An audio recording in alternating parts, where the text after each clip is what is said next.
안녕하세요. 반값보험료 만들기입니다.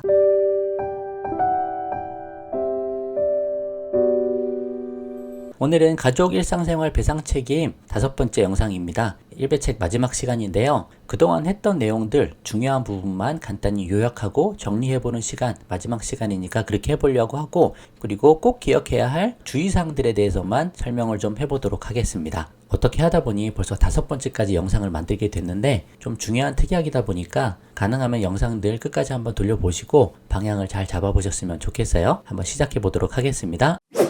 자, 일상생활 배상 책임 담보를 이렇게 요약을 좀 해봤습니다. 총 8가지가 되는데 1배책의 종류는 자녀 1배책이 있고 그냥 1배책, 그리고 가족 1배책 3가지가 있다. 그렇게 보시면 되고, 주로 가족 1배책 가입하죠.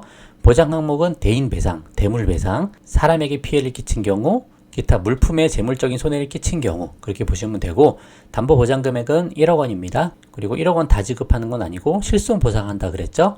가입 형태는 갱신형, 비갱신형이 있고, 예전에는 비갱신형이 많았는데 요즘엔 갱신형도 많아졌다. 그렇다고 비갱신형이 없는 건 아니다 라고 말씀을 드렸고요. 보장 범위는 크게 2가지가 있는데, 첫 번째는 일상생활 중 우연한 사고, 그걸 보상하는 내용이고, 두 번째는 주택 소유 사용 관리로 인한 우연한 사고, 예를 들어서 누수 같은 게 있다 라고 지난 시간에 자세히 설명을 드렸습니다. 담보 특징은 소액의 보험료로 큰 위험을 해지할 수 있다. 그래서 가입하지 않을 이유가 없는 특약이다 라고 말씀드리는 거죠. 가능하면 꼭 가입하자. 그리고 가능하면 가족당 2개 이상은 가입하는 게 좋지 않겠느냐 라고 제가 지난 시간에 말씀을 드렸고, 자기부담금이 있죠. 대인은 없는데 대물은 20만원, 누수는 특별히 50만원이 있습니다. 그리고 가입 시기별로 상이하니까 이거는 증권 한번 보시면 어떻게 되어 있는지 아실 수 있으실 거예요. 그리고 지난 시간에 누수 보장도 이야기했죠. 1배책으로는 기본적으로 우리 집 말고 아래 집 피해 보상이 된다. 물론 우리 집도 일부 보상이 되는 게 있다라고 했죠. 그러니까 누수 사고 발생하시면 1배책 자세히 한번 좀 알아보시고, 우리 집은 화재보험의 급배수 누출 손해 특약을 통해서 보장을 받을 수 있다. 그렇게 말씀드렸습니다. 그리고 만약에 임대해준 집이 있다면 임대해준 집의 아랫집 피해 보상을 임대인 배상 책임 특약으로 또 보장을 받을 수 있다. 그렇게 말씀을 드렸죠. 그래서 화재보험하고 가족 1배책하고 복합적으로 잘 설계를 하시면 누수를 잘 대비하실 수 있습니다. 이렇게 정리를 간단히 해보고, 그동안 올려드린 영상에 대해서 간단히만 소개를 드려볼게요. 136편 가족 1배책 1부에서 그 1배책의 보장 그리고 범위, 그 부분에 대해서 한번 자세히 처음에 설명을 드렸었고,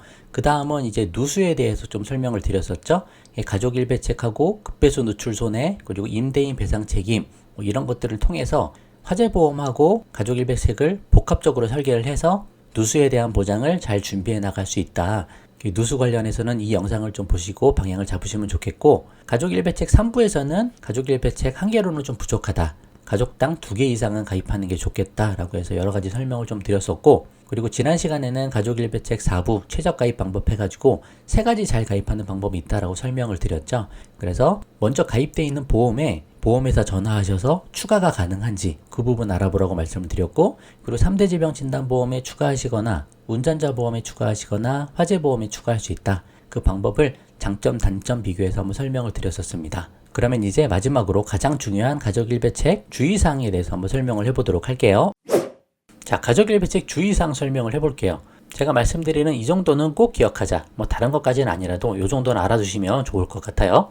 첫 번째로 누수 보장받을 주소 입력을 철저히 하셔야 됩니다. 요즘에 1배책 이제 가입하시면 1배책 특약에 대한 주소를 넣으셔야 되기 때문에 전산상으로도 입력이 돼야 가입이 됩니다. 그래서 그냥 내가 사는 집이면 내가 사는 집 넣으시면 되는데, 만약에 집이 2채가 있고 임대를 해주고 막 그런 경우가 된다 그러면 주소를 정확하게 입력을 하셔야 되죠. 내가 살 집에 넣을 건지 아니면 임대해준 집에 넣을 건지 그걸 정확하게 하셔야 되고, 특별히 이제 우리 이사할 때 이사하고 나서 주소 조정을 필수적으로 하셔야 됩니다. 일단 이사하시면 무조건 보험회사에 내 주소는 다 바꿔주셔야 돼요. 바꿔주시면서 1배책 주소도 확인을 해보시는 게 좋습니다.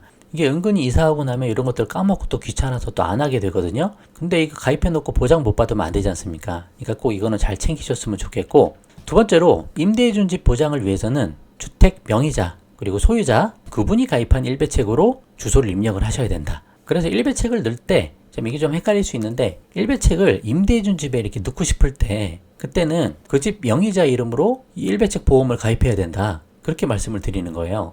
그러니까 이건 헷갈리지 마시고, 내가 임대해준 집의 명의자가 내 이름으로 돼 있다 예를 들어서, 그러면 내 보험의 1배책으로 그 임대해준 집 주소를 넣고 보장을 받으셔야 됩니다.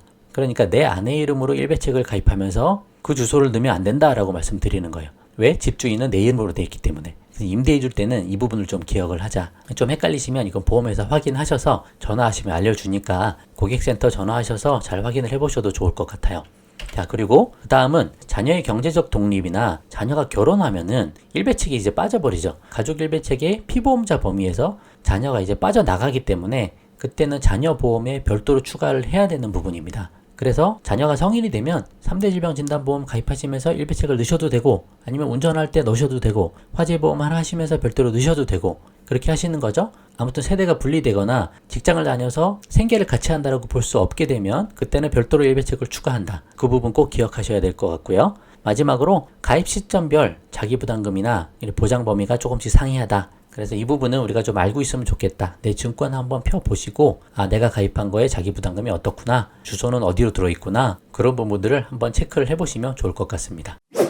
자, 이제 마지막 결론입니다. 지금까지 5차례에 거쳐서 가족 일배책에 대해서 우리가 자세히 알아봤고요. 이 가족 일배책 특약이 제가 늘 말씀드리는 5가지 핵심 특약, 그 특약에 포함되는 중요한 특약이기 때문에 우리가 잘 가입해두고 또 잘 이해하는 것이 중요하다, 그렇게 말씀을 드립니다. 그리고 마지막으로 오늘 설명드린 주의사항들도 우리가 잘 챙겨서 가입한 만큼 만약에 위험 상황이 발생하면 보장 혜택도 잘 누렸으면 좋겠다 라고 말씀을 좀 드려보도록 하겠습니다. 이렇게 일배책 맞춰보고요. 오늘 영상 여기까지만 하겠습니다. 도움되셨으면 구독과 좋아요 부탁드리고 공유도 많이 부탁드릴게요. 마치겠습니다. 감사합니다.